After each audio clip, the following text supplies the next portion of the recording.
সিদ্দিক ভুয়ো এজিপির অফিস খুলেছেন। নির্বাচন কমিশনে নালিশ জানাচ্ছেন প্রাক্তন বিধায়ক আজিজ খান। নির্বাচন ঘনিয়ে আসতেই অসম গণপরিষদ দলের মধ্যে তুমুল খণ্ডযুদ্ধ শুরু হয়েছে দক্ষিণ করিমগঞ্জে। রাজ্যের প্রাক্তন মন্ত্রী তথা বর্তমান দক্ষিণ করিমগঞ্জের বিধায়ক সিদ্দিক আহমেদ কংগ্রেস থেকে বহিষ্কার হওয়ার পর অসম গণপরিষদ দলে আনুষ্ঠানিক যোগদানের সিদ্ধান্ত নিয়েছিলেন। এমনকি বর্তমান লোকসভা নির্বাচনে এজিপি বিজেপি মিত্র জোটের মনোনীত প্রার্থী কৃপানাথের হয়ে সভা সমিতি চালিয়ে যাওয়ার পাশাপাশি সামাজিক মাধ্যমে দেখা গেছে এজিপি দলের হাতির ছবির ফ্ল্যাগ সহ একটি নির্বাচনী কার্যালয়ের উদ্বোধন করেছেন। এতেই ঘটে বিপত্তি। আজ দক্ষিণ করিমগঞ্জের প্রাক্তন বিধায়ক আজিজ আহমেদ খান এক সাংবাদিক বৈঠক ডেকে বলেন, বিধায়ক সিদ্দিক আহমেদ সম্পর্কে অসম গণপরিষদ দলের কেন্দ্রীয় সভাপতি তথা রাজ্যের মন্ত্রী অতুল কাছ থেকে জানতে পারেন ভুয়ো এজিপির নাম করে নির্বাচনী প্রচার চালাচ্ছেন বিধায়ক সিদ্দিক আহমেদ। তার নামে কোনো সদস্য পদ নেই, এমনকি এজিপিতে যোগদানের জন্য ঊর্ধ্বতম কর্তৃপক্ষের সঙ্গে যোগাযোগও করেননি সিদ্দিক। শুধুমাত্র নিজের সম্পত্তি রক্ষার জন্য শাসক দলের নাম জপ করছেন। বর্তমানে এই ভুয়া এজিপির হয়ে কাজ করার জন্য আগামীকাল লিখিতভাবে নির্বাচন কমিশনকে নালিশ জানাবেন প্রাক্তন বিধায়ক আজিজ আহমেদ খান। অগপর দক্ষিণ করিমগঞ্জ সমষ্টি কমিটির সভাপতি রেজু আহমেদ তালুকদার অভিযোগ করে বলেন, রাস্তার মধ্যে হাতির ছবি চিহ্নিত শত শত ফ্ল্যাগ ছিল, কিন্তু কে বা কারা চুরি করে নিয়ে যায় তাদের সন্দেহ রয়েছে সিদ্দিক শিবিরের ওপর। Bureau report, Nababarta today. মূল উদ্দেশ্য আমাদের এই সভার যে আমাদের মুখ্যমন্ত্রী সাহেব 18 তারিখে আসবেন, যার কারণে আমার কর্মী সভা করছি। দক্ষিণ করিমগঞ্জ 2021 সালে এজিপির হয়ে আমি প্রতিদ্বন্দ্বিতা করেছি, উনি মহাজোটের হয়ে প্রতিদ্বন্দ্বিতা করেছেন, আপনারা সবাই জানেন।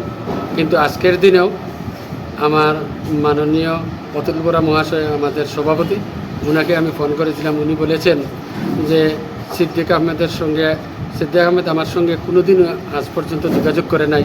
এর লাগে আপনি ওই লাগে আমার 2021 সালের ক্যান্ডিডেট, আর আপনি ওই লাগে আমার কমিটির সম্পাদক, কেন্দ্রীয় কমিটির সম্পাদক, আর আপনি ওই লাগে আমার করিমগঞ্জের ইনচার্জ। আমি আপনাকে চিনি, আমি বাকি কেউকে চিনি না। বর্তমানে যে এজিপির নামে যে সভাগুলো করছেন এগুলো কি এটা ভুয়া করছেন। এটা আমার বিধান পরিষদকে আমরা আদেশ দিয়েছি, আজকে বিকালের মধ্যে উনি নোটিশ ইস্যু করবেন। আগামীকালের মধ্যে আমরা চেষ্টা করব যে নির্বাচন কমিশনের কাছে দিয়া এইগুলো আমরা উইথড্র করে নেব। তো একটু আগে আপনার মিটিংয়ে আপনি বক্তব্যে বলেছেন যে সিদ্দিক আহমদ আপনার এআইডিএফ যাচ্ছে, এটা কতটুকু সত্য? না, এই এআইডিএফর বর্তমান প্রার্থী যিনি, উনি বলেছেন যে সিদ্দিক আহমেদ সাহেবকে আমি দেখছি একটা মোবাইলে যে সিদ্দিক আহমেদ সাহেব বিজেপি করছেন, কিন্তু এটা সিএমওর সম্মুখে। কিন্তু উনাকে ফোন করে জিজ্ঞাসা করে নেন কোন দিকে ভোট দিবে, তখন উনি আমার কথা বলবেন। এটাও শাহাবুল ইসলাম চৌধুরী বলেছে, আমি ফেসবুকে দেখেছি, যার কারণে আমি বলেছি উনি ইউডিএফ করতেছে। আপনার এই সমষ্টিতে আপনি এজিপির ওয়ার্ক করছেন দীর্ঘদিন থেকে, তো সিদ্দিক আহমেদও ওয়ার্ক করছেন। যদি মুসলিম ভোটটা বেশি আসে তাহলে ক্রেডিটটা কে নেবে? মানুষের জনগণের মধ্যে একটা সন্দেহ সৃষ্টি।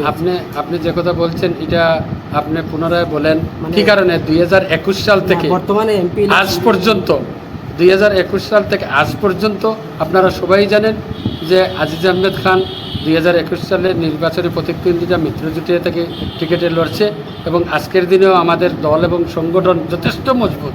আর আজকে তো ভালো দিন হয়ে গেছে, আজকে কৌম নাই হয়ে গেছে। কৌমের লিডারদের কৌম কইলে তারা আরও উল্টা আমাদের দিকে পিক আপ নেয়, যার কারণে কৌমের নেতা যারা তারা কৌম ভাঙ্গিয়া সব শেষ হইয়া এখন তারা নিজের অস্তিত্ব বজায় রাখার জন্য, উনার সম্পত্তি বজায় রাখার জন্য উনি বিজেপিকে সমর্থন করেছেন। উনি কোনো দলে আজকের দিনেও নাই, আমার জানা মতো না বিজেপিতে আছে, না এজিপিতে আছে, না অন্য কোনো দলে আছে, কোনো দলেই নাই উনি।